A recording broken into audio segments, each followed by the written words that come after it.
மதுரை மாவட்டம் மேலமடை வண்டியூர் கண்மாய் மேம்பாட்டு திட்டம் பயன்பாடு இல்லாமல் சமூக விரோதிகளின் கூடாரமாக மாறியுள்ளதாக குற்றச்சாட்டு எழுந்துள்ளது. இதுகுறித்து இந்த தொகுப்பில் காணலாம். மதுரை மாவட்டம் மேலமடை வண்டியூர் கண்மாய்க்கரை பகுதியில் கடந்த 2022-23 ஆண்டு மாநில நிதியுதவி திட்டத்தின் கீழ் 2,58,00,000 மதிப்பீட்டில் நடைபாதை மற்றும் சிறுவர்களுக்கான விளையாட்டு பூங்கா அமைக்கப்பட்டது. தற்பொழுது 2 ஆண்டுகளுக்கு மேலான நிலையில் முறையான பராமரிப்பு இல்லாத காரணத்தால் முட்புதர் மண்டி கம்பி வேலிகள் சிதிலமடைந்து காணப்படுகின்றது. இங்குள்ள கதவில் உள்ள கம்பிகள் உடைக்கப்பட்டு திருடப்பட்டுள்ளதாக கூறப்படுகின்றது. இதேபோல பல லட்சம் மதிப்பிலான சோலார் LED தெரு விளக்குகள் திருடப்பட்டு தற்பொழுது வெறும் கம்புகள் மட்டும் உள்ளது. நடைபாதையை ஒட்டி 2 புறங்களிலும் அமைக்கப்பட்ட கம்பி வேலிகள் செடி கொடிகள் மண்டி பார்ப்பதற்கே அச்சுறுத்தும் ஒரு பகுதியாக காணப்படுகின்றது. இங்கு குழந்தைகளுக்காக உருவாக்கப்பட்ட பூங்காவில் வைக்கப்பட்டுள்ள விளையாட்டு உபகரணங்கள் அனைத்தும் வீணாகி வருவதாக வேதனை தெரிவிக்கின்றனர் இப்பகுதி மக்கள். இந்த பக்கத்துல பாத்தீங்கன்னா பூரா குடியாரர்கள் எல்லாம் பக்கத்துல இருக்கிறதுனால பூரா குடியாரர்களுக்கு வசதியா இருக்கு. அது மட்டும் இல்ல, பல சமூக விரோத செயல்களும் இதுல நடக்கிறதுக்கு ஒரு வாய்ப்பு இருக்கு. இந்த பக்கம் பூரா அங்கங்க அந்த வேலி முள்ளு வேலி எல்லாம் போட்டதை பூராத்தையும் பூரா பிச்சுட்டாங்க.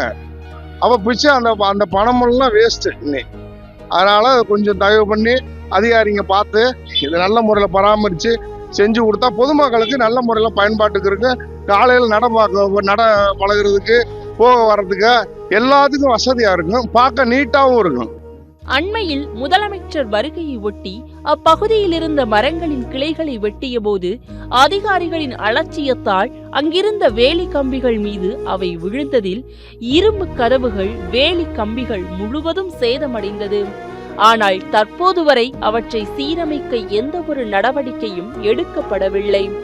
கதவுகள் மூடப்பட்டிருந்தாலும் உடைக்கப்பட்ட கதவில் உள்ள இடைவெளியை பயன்படுத்தி உள்ளே நுழையும் போதை ஆசாமிகள் இரவு நேரங்களில் இந்த பகுதியை முழுவதுமாக தங்களது கட்டுப்பாட்டில் வைத்திருப்பதாகவும் இதனால் இரவு நேரங்களில் இப்பகுதியை அச்சத்துடனேயே கடந்து சென்று வருவதாகவும் தெரிவிக்கின்றனர் அப்பகுதி பெண்கள் மற்றும் குடியிருப்பு வாசிகள். பாண்டியூர் கமாக்கரையில சுத்தம் இல்லாம கிடக்கு, அது கொஞ்சம் சுத்தம் பண்ணி கொடுக்கணும். நைட்ல ஆளுக்கு பிறகு உட்காந்துருக்காங்க, பொண்ணு பொறுத்து வர முடியல, கொஞ்சம் கிளீன் பண்ணி கொடுங்க. மோசமாவே இருக்கு. மக்கள் நடக்க முடியல, மக்கள் யாரும் மேல போக முடியல, முள்ளு செடி அதிகமா இருக்கு. அதனால மக்களுக்கு நல்லா செய்யணும். நல்லா செஞ்சா நல்லா இருக்கும், மக்கள் நல்லா இருக்கும். இது குறித்து இதனை பராமரிக்கும் பணியை மேற்கொண்டு வரும் நீர்வளத்துறை அதிகாரிகளை நமது செய்தியாளர் கேட்டபொழுது முறையாக பதிலளிக்கவில்லை.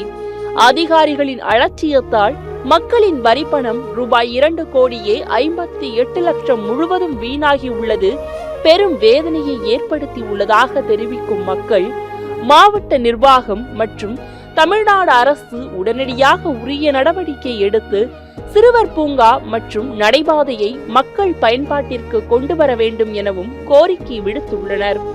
சத்தியம் தொலைக்காட்சியின் செய்திகளுக்காக மதுரை மாவட்ட செய்தியாளர் கார்த்திக்குடன் செய்திக்குழு.